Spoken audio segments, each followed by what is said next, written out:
নাই।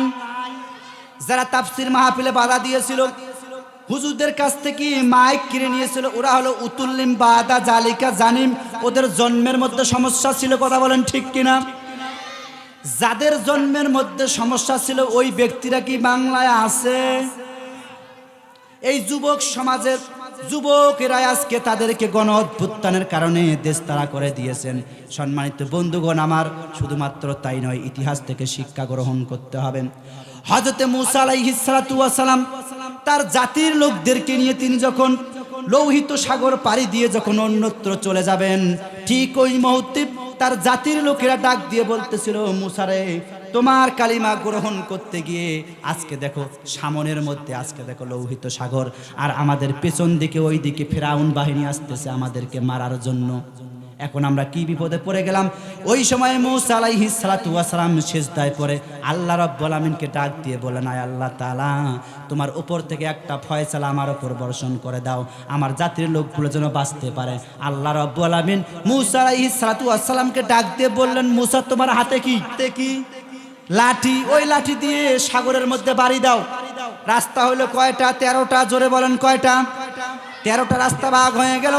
বনি ইসরাইলেরা মূসা আলাইহিস সালাতু ওয়াস সালামের লোকেরা রাস্তা পার হয়ে যখন চলে যাচ্ছে, যখন সমুদ্র যখন পার হয়ে যখন চলে গেছেন, এই দিক দিয়ে ফিরআউন মনে করেছিল আমার বাবা মনে হয় রাস্তা তৈরি করছে। এত সুন্দর টাইলস লাগা রাস্তা গো, হ্যাঁ? যখন এখন ফিরআউন যখন মাছ ধরি, আমি সংক্ষেপে বলতেছি যেহেতু আমার হায়াত কম, বোঝেন নাই ব্যাপারটা। তৃতীয় বক্তা মানে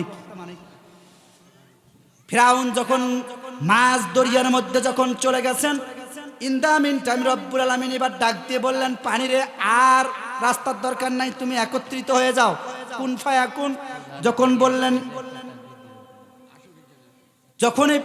যখনই তারা এরকম করে ফিরআউন যখন নীল দরিয়ার মাঝখানে যখন তিনি চলে গেলেন, ওই রকম লৌহিত, কেউ বলেছেন লৌহিত সাগরের মাঝখানে যখন চলে গেলেন, আল্লাহ রাব্বুল আলামিন পানিকে একত্রিত করে দিলেন।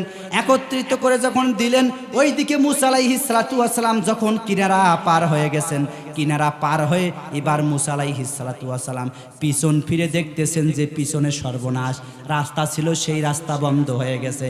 আজকেও বাংলাদেশের যুবকেরা যখন গণ অভ্যুত্থান করে এইভাবে যখন স্বৈরাচারকে যখন দেশ ছাড়া করলো, হেলিকপ্টার দিয়ে দেখে আমার দেশের জনগণের খবর কি, দেখে জনগণরা গণভবন দখল করে নিয়ে গেছে।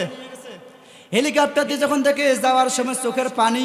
কিন্তু তোমাকে আগে ভাবা উচিত ছিল, যেই রব্বুল আলামিন তোমাকে ক্ষমতা দিয়েছিল সেই রব্বুল আলামিন বলেছেন, কুলিল্লাহুম্মা মালিকাল মুলকি তুতিল মুলকা মান তাশাউ ওয়া তুইজ্জু মান তাশাউ ওয়া তুজিল্লু মান তাশাউ।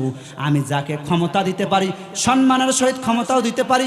ক্ষমতা থেকে জুতা পিটা করে নামাইতে পারেন কে? সম্মানের সহিত নামাইছেন না বেইজ্জতি করছেন? মুখ কেমনে দেখা বুঝি না। কারণটা কি? কারণটা জানার দরকার আছে কি নাই?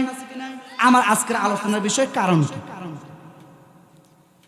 কারণটা হলো আল্লাহ রাব্বুল আলামিন সূরা হজের 41 নং আয়াতের মধ্যে বলছেন, আমার সঙ্গে বলেন, আল্লাযীনা ইম্মাক্কান্নাহুম